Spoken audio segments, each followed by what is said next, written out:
Hi everyone. So welcome again to Healthy Bites channel, and today we are with Mrs. Archana Parsai Gehlot, and we have a very special personality here, and she has started an Asmakam Open University, and we will know more about the university. Right now we are sitting at her own place, which is again a natural building, eco-friendly house, which she has made. So there are, at some point of time, every one of us, we are frustrated with the education system, and we feel that we are putting our children also through the same grill which we have gone through. So here is a lady who has taken an initiative. She and her family, her husband and the two children, they have taken the initiative to overhaul the education system and start a new kind of university. So we will know more from her own words about Asmakam Open University. So, Thank Archana ji, you. yeah, Thanks, Sumi, for having me with you today. thank you. So, Archana ji, let's start with Asmakam Open University. What is the meaning of Asmakam? So, Asmakam is a Sanskrit word which means ours. Okay. So, I think almost now, I would say 10 years back when we moved back from US, our family, we are US citizens, but we belong to Indore. And when we moved back, we were sitting at the same location. It was a farmhouse, not this house was built then. We had a small mud house, and we were thinking, we'll talk more about how this journey started, but Asmakam meaning is when we started envisioning this space not just for ourselves, but if in future or even now when we were sitting back like before 10 years, that if people are with the same mindset, they should have a space to go. And what craziness we are doing और क्या पागलपन हम लोग कर रहे हैं, तो they should feel free to come to this space. तो अस्माकम का मतलब है हमारा. तो उसके पीछे रीज़न यही था, हम तीनों ने, मैं और मेरे दोनों बच्चे थे साथ में, कि ऐसी स्पेस हो जहाँ सबको लगे कि हमारी स्पेस है. हमको किसी से परमिशन लेने की ज़रूरत नहीं है. ये हमारी ही जगह है और हम साथ में को क्रिएट कर रहे हैं, तो इसीलिए अस्माकम का नाम आया. Very nice. So I just went through the PPT you shared with me, and I was really, blown off. Like the concepts which you have put it in, the values and vision which you are sharing, and the programs which you envision for the future in the Asmakam Open University. So it is, I think, going back to the Gurukul system, right? या सो हम लोग इसको भी English Hindi दोनों ही चलेगा ना. हाँ, आपके ऑडियंस तो सारे ही होंगे. सो अस्माकम लाइफ यूनिवर्सिटी, क्योंकि जिस एजुकेशन सिस्टम की बात कर रहे हैं, पहले तो there are lot of contradictions between schooling, education and learning. What I believe is for last more than 30 to 40 years, maybe not more than that, we have forgotten the meaning of education and learning, and we totally are focused on rote learning, getting the degrees, getting the grades. हमारे सारे parents they become मार्क्सवादी, हम बोलते हैं, not that मार्क्सवादी but मार्क्सवादी, कि जितने ज़्यादा मार्क्स आए उतना अच्छा. सो उस चक्कर में हम लोगों ने एजुकेशन का मतलब ही भुला दिया है. मार्क ट्वेन एक बहुत फेमस फिलोसोफर है, वो हमेशा बोलते हैं कि I want to keep my schooling and my education apart, you know. So I don't want to interfere my education with my schooling. Which clearly says कि there is a difference between education and schooling. और education का सही मतलब, I belong to Gandhian family as well as we have spiritual backgrounds. हमारे गीता वेद उपनिषद की study करते हैं हम लोग. I am blessed to have world's greatest philosopher as my संस्कार दाता पिता, I would say, Pandurang Shastri Athawale. तो हम लोग जब सोचते हैं कि एजुकेशन तो मीनिंग है एजुकेशन का कि मैं कौन हूँ, why I am here, what is my purpose of life, what is my relation with the universe. और लाइफ को एक अच्छी फुलफिलिंग बनाने के लिए और अपना जो भी ध्येय है उसको पाने के लिए क्या क्या चीज़ें ज़रूरी है लाइफ में, वो आज कहीं भी सिस्टम में दिखती नहीं है. तो हमको लगा कि लाइफ यूनिवर्सिटी मतलब एक तो यूनिवर्स में जो चीज़ें जो सीखनी है वो यूनिवर्सिटीज़ नहीं सिखा रही है, हमारी लाइफ में जो चीज़ें ज़रूरी है वो हम कहीं भी नहीं सीख पा रहे हैं. तो ये अस्माकम लाइफ यूनिवर्सिटी मतलब हमारी लाइफ यूनिवर्सिटी हम सब की, जहाँ हम लोग सब साथ में मिलके इस जर्नी पे चलेंगे. So this is the short vision, जहाँ पे काफ़ी चीज़ें अभी हम लोग बात भी करेंगे डिटेल में, but there are many things which as a society, as a collective community we need to unlearn, जो लास्ट 100-200 सालों में ही हुआ है, because we are living in to the consumer capitalist society and consumeristic society. तो मुझको लगता है कि there are so many things which needs to be having the paradigm mindset shift, and those we will be focusing on under our अस्माकम. And this Asmakam space तो 10 साल से है पिछले, but now we are extending it to the life university where we can have residential programs as well. Right. So that is very interesting. And उनका जो vision है naturopathy and wellness, and उनके जो 3 पिलर्स है, sustainability, wellness and life long learning.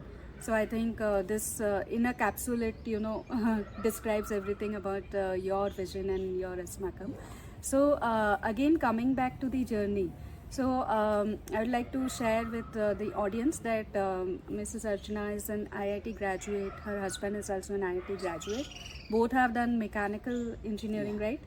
From there, and then they went to the US and they served in the IT sector with big companies. And after they moved back to the India or Indore, their hometown, then they started working towards this. But again, these are the people who walk their talk. So जो जैसे इन्होंने बताया कि education system से एक वो frustration, तो मुझे ये पूछना है कि आप दोनों तो आईआईटी ग्रेजुएट्स हैं, आप उसी सिस्टम के प्रोडक्ट हैं, तो फिर आपने ये कैसे सोचा कि हम अपने बच्चों को होम स्कूलिंग कराएंगे? बिकॉज आप तो उसी सिस्टम के प्रोडक्ट है. Were you so frustrated with your IIT days in Mumbai? I think मुझको लगता है जब हम लोग बड़े हो रहे थे तब फिर भी काफ़ी अच्छा था. मैं सरस्वती शिशु मंदिर में पढ़ी हुई हूँ, जहाँ पे हमारी इंडियन संस्कृति, हमारी भारतीय संस्कृति की भी बात होती थी, अच्छा इंसान गढ़ने की भी बात होती थी. नॉट सो मतलब बहुत सारे जो बाद में इंटरनेशनल स्कूल्स और कॉन्वेंट स्कूल्स आए, बट सरस्वती शिशु मंदिर में वो था. और हमारी स्कूल का टाइमिंग सिर्फ 4 या 5 घंटे होता था. उसके अलावा हमारे पास में कोचिंग क्लास या कोई कॉम्पिटिटिव एग्जाम्स का प्रेशर नहीं था. This I am talking about 80s and 90s when I was doing my higher secondary. 88 में मैंने 12th किया, तो तब लगा नहीं, क्योंकि बहुत सारी चीज़ें जो लाइफ के लिए ज़रूरी है वो मेरी लाइफ में हो रही थी. इवन आईआईटी का एक्सपीरियंस में बोलूँ तो एकेडमिक्स तो है, क्योंकि मैकेनिकल इंजीनियरिंग पढ़ा, but I worked into IT, तो वो जो मैकेनिकल की पढ़ाई है वो तो काम में नहीं आई. पर in the campus itself we learn so many things which were life oriented, that only helped us. तो आज का माहौल इवन IITs में भी काफ़ी अलग हो गया है. एजुकेशन इंस्टीट्यूट में तो हो ही गया है अलग, कि we are just focusing on even competitive exam जो JEE की होती है, उसमें भी 18-18, 20-20 घंटे जो बच्चे लोग अपना लाइफ का सब कुछ छोड़ के अपने मेंटल, इमोशनल, फिजिकल हेल्थ को भी ध्यान में नहीं रख के इस कॉम्पिटिटिव इन्वायरमेंट में जा रहे हैं, which is not good for them.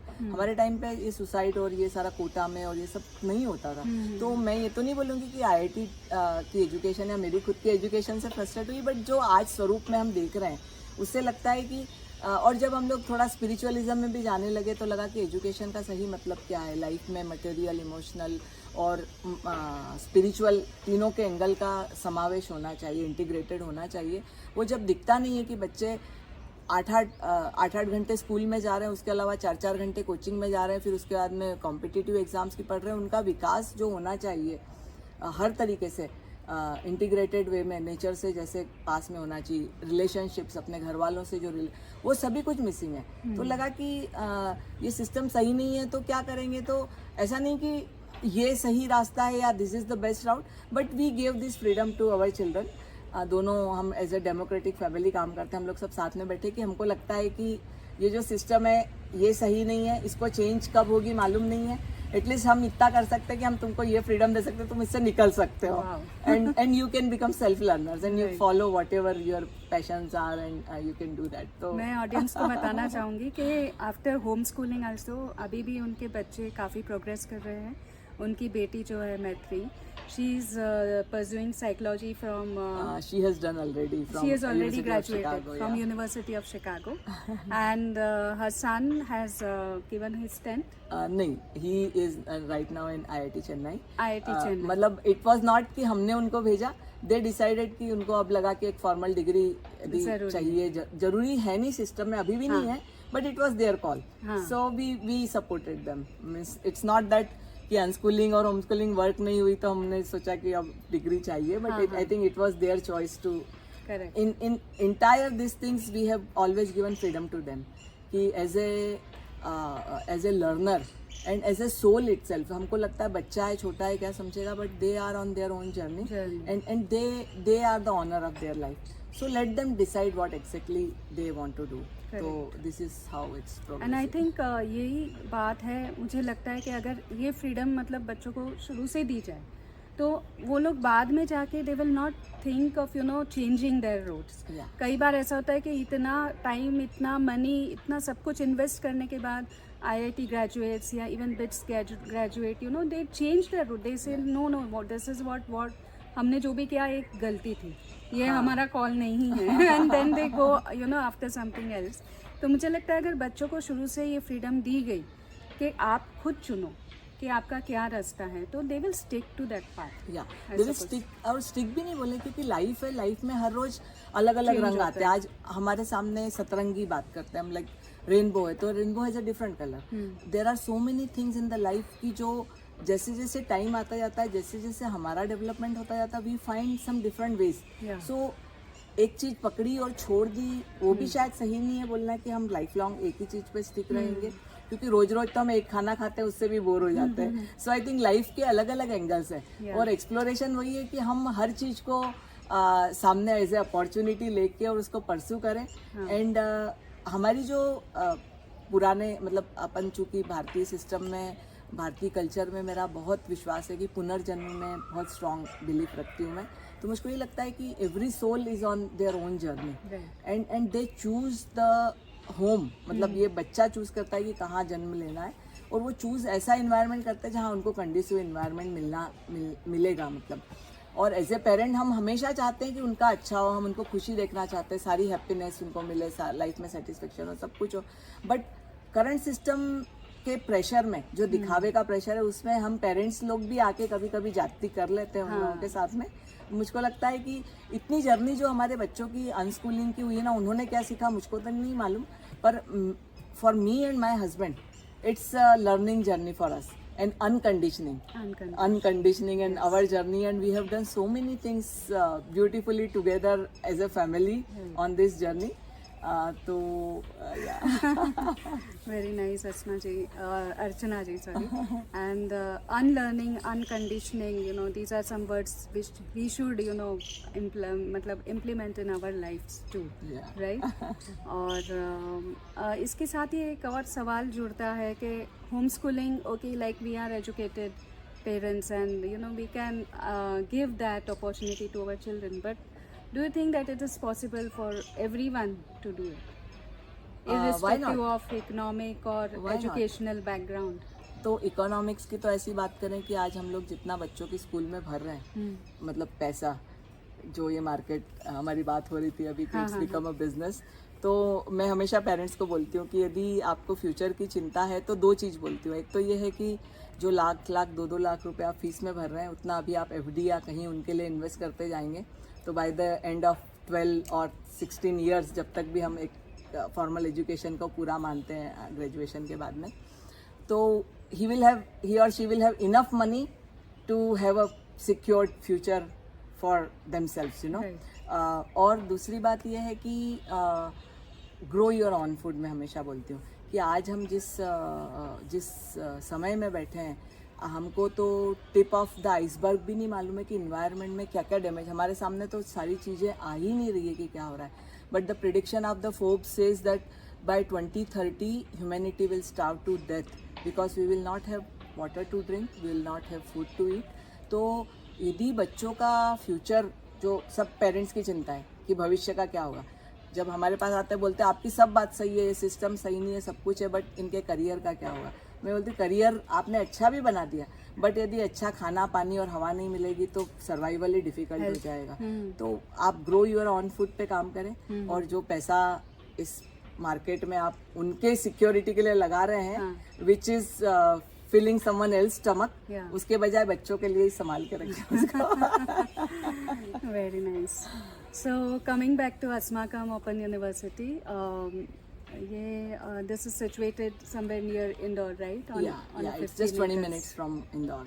So I would like to know, and please share that how this thought came to you, or when this idea came to you that we should go for this, and when did the journey start actually? Sure. So 10 years back in 2014, जब we moved back to Bharat with family and with our children, ये अस्माकम की तो नींव डली गई थी। इसी space पे हम लोग काफ़ी चीज़ें बच्चों के साथ में, यूथ के साथ में, अलग अलग creative programs, not only for youth and kids. अभी we run the silence sharing circle every Sunday. So there are many things happening under Asmakam for last 10 years.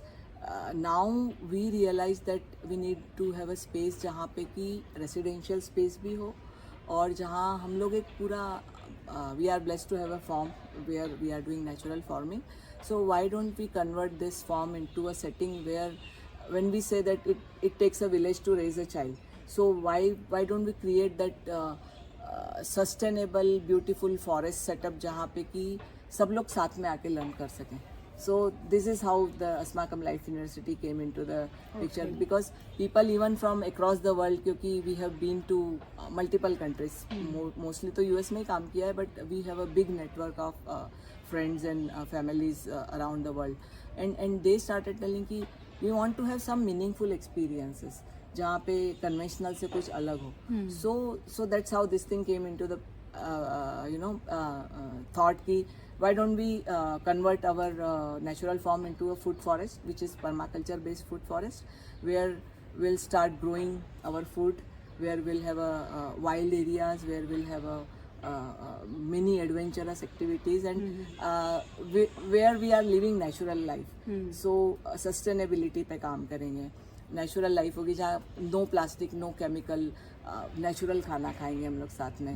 Wellness पे काम करेंगे, mental emotional and physical wellness पे काम करेंगे, क्योंकि आज वो एकदम ही अलग एरिया हो जाएगा यदि मैं जाऊँगी तो. बट लगता है कि nature has given us everything to heal our self, but we are dependent on the external system.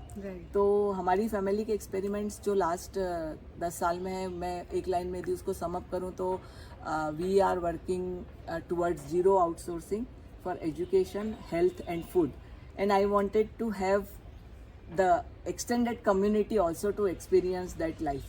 So that's how this thing came into. So nice, and all wishes to you, Archana ji, and your family, and we wish you all the best. और आप लोगों में से भी कोई इनके साथ जुड़ना चाहते हैं तो इनकी वेबसाइट और मेरा आर्टिकल भी इसी पे मेरे ब्लॉग पे पढ़िए इनके बारे में. And there is a link in the description where you can go into the detail of Asmakam's beginning and Asmakam's journey. Okay, and yes, you can also join. More than welcome everyone. Yeah. It's Asmakam. I always call it कि हमारा सबका है ये. Yes. And they also have Sunday. What do you say? Sunday listening circles. Sunday circles. So Indore में जो physical है इंदौर में, they can join us. We sit in a circle of silence, and then we start reflecting with some deeper questions for our life. So this is the place where we are. Thank you so much, Archana ji, for being with us. Thank you, Umi. Thanks a lot. Thank you. Really loved our conversation, and all the best for your for my blog. Okay, thank you so much, Archana ji. Okay.